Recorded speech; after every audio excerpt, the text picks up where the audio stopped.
Halo sahabat inspirasi, kembali lagi di channel kita ya. Di tempat saya dari semalam itu hujan sampai jam 12 siang. Di tempat teman-teman cuacanya bagaimana? Teman-teman, kalau di musim hujan seperti ini, kendalanya itu pada mesin tetas akan kita bahas, kendalanya pada ayam akan kita bahas juga. Apa kendalanya kalau ayam itu di musim hujan dan apa kendalanya di mesin tetas. Nah teman-teman, yang perlu diketahui, kita bahas di mesin tetas aja dulu. Kebetulan kita lagi di gudang.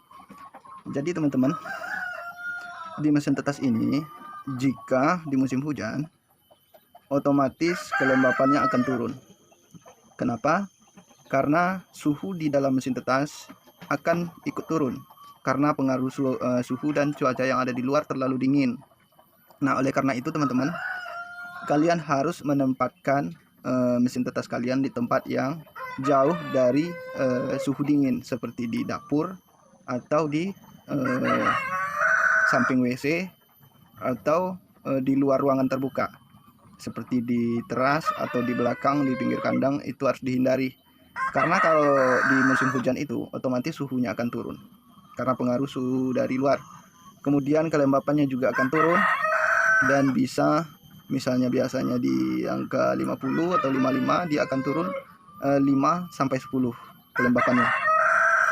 Jadi cara mengatasinya, tempatkan mesin tetas di ruangan yang hangat seperti di tempat saya ini. Kalau kalian punya ruang tertutup, ini sengaja saya buat memang khusus untuk perlengkapan penetasan. Jadi tidak ada lubang sama sekali, lubangnya cuma di pintu itu.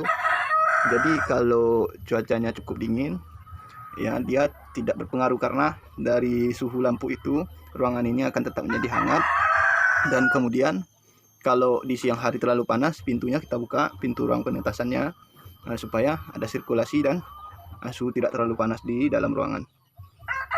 Dan itu adalah juga satu kelemahan dari mesin tetas yang manual, yang tidak memiliki sistem kelembapan otomatis.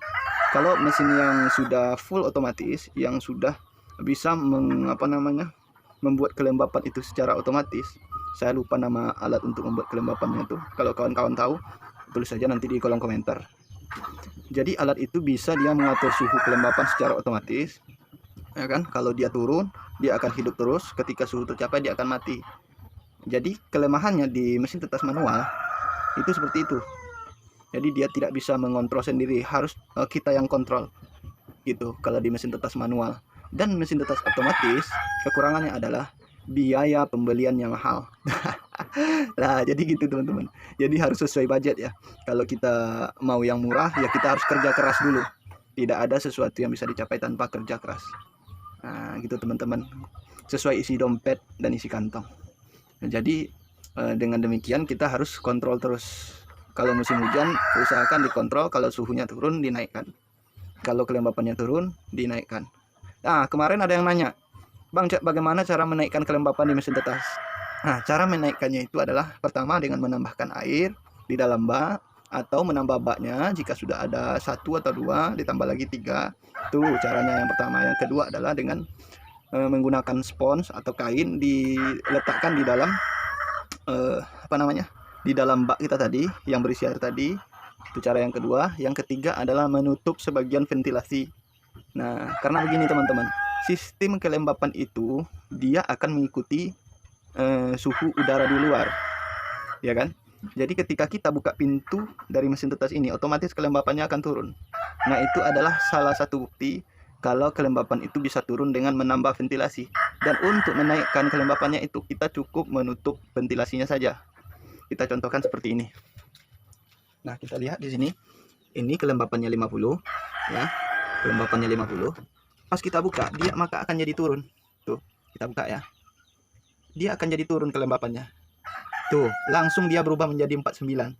Apabila mesin ini terlalu lama dibuka, maka dia akan terus turun dan turun menjadi 48 sampai nanti 30. Tuh, 48. Nah, walaupun posisi lampunya hidup, kelembapan tidak akan naik karena ventilasinya terlalu besar. Karena uap air yang ada di dalam bak kita ini, dia tidak akan naik ke atas, tapi dia akan cenderung keluar mengikuti arah angin. Nah, sistem kelembapan seperti ini adalah sama seperti kita itu memasak air. Air ini dipanaskan, maka uapnya akan naik ke atas. Makanya untuk menaikkan kelembapan, tuh sudah 47. Untuk menaikkan kelembapan, cukup menutup ventilasi sebagian, ya lubang-lubang celah-celah kecil, maka dia akan naik kembali. Nah, ketika kita tutup pintu seperti ini, kelembapannya otomatis akan naik. Nah, seperti itu. Gampang, simple sebetulnya. Oke. Kemudian ada yang nanya, tuh udah 48 lagi, dari 47 berubah menjadi 48. Naik langsung ketika kita tutup. Oke. Itu salah satu pembuktiannya. Nah, itu nyata, real. Boleh dicoba nanti. Nah, kemarin ada yang nanya, Bang, berapa biaya untuk membuat kandang induk seperti punya saya itu? Itu biayanya untuk membeli barang itu, peralatannya beda-beda daerah, beda juga mungkin ya harganya. Kalau saya kemarin itu habis di 2,5 jutaan untuk beli perlengkapannya semua. Udah sampai ke tempat pakan itu saya gunakan talang air sama pipa paralon. Udah sama itu. Tapi kalau kalian menggunakan jasa tukang tentu biayanya akan sedikit lebih mahal. Tapi kalau kalian bisa kerjakan sendiri, bos, ya kalian bisa mendapatkan di 2,5 juta atau mungkin di 3,5 juta atau mungkin lebih murah jika kalian menggunakan barang bekas. Nah, kemudian masalah di ayam ketika musim hujan itu adalah yang pertama adalah penurunan daya tubuh, khususnya untuk segala jenis ayam, baik ayam pembesaran maupun indukan. Itu pasti akan terjadi karena manusia saja pasti akan menjadi penurunan daya tahan tubuh jika masuk ke dalam cuaca dingin atau cuaca ekstrim. Apalagi ketika cuaca tidak bersahabat, hujan panas seperti itu. Jadi itu akan mengganggu daya tahan tubuh atau disebut dengan sistem imun. Nah, jadi untuk mempertahankan daya tahan tubuh itu kita berikan multivitamin. Boleh multivitamin dari pabrikan, boleh diberikan jamu-jamuan. Terserah teman-teman pahamnya yang mana. Jika ingin menggunakan yang kimia, yang dari pabrik bisa, dari jamu-jamuan bisa, secara herbal bisa ya. Nah, kemudian kalau untuk induk itu juga akan mempengaruhi produksi telur. Jadi ayam itu akan malas bertelur di musim hujan karena itu tadi cuaca yang tidak bersahabat, kemudian penurunan daya tahan tubuh, jadi akan sedikit menurun. Dan solusinya juga seperti multivitamin tadi, jamu-jamuan itu untuk membantu daya tahan tubuh dan juga untuk membantu produksinya terus normal gitu.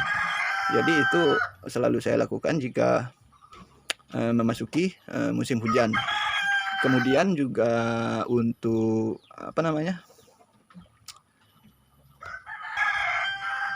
untuk kebersihan kandang itu harus dijaga ekstra ketika memasuki cuaca hujan. Apalagi kandang teman-teman itu adalah kandang postal atau liter ya, yang beralaskan seperti sekam, serbuk. Apalagi kalau lantainya itu dasarnya sama dengan lantai yang ada di luar atau permukaan tanah yang ada di luar. Nah, itu akan ada rembesan sehingga alasnya basah.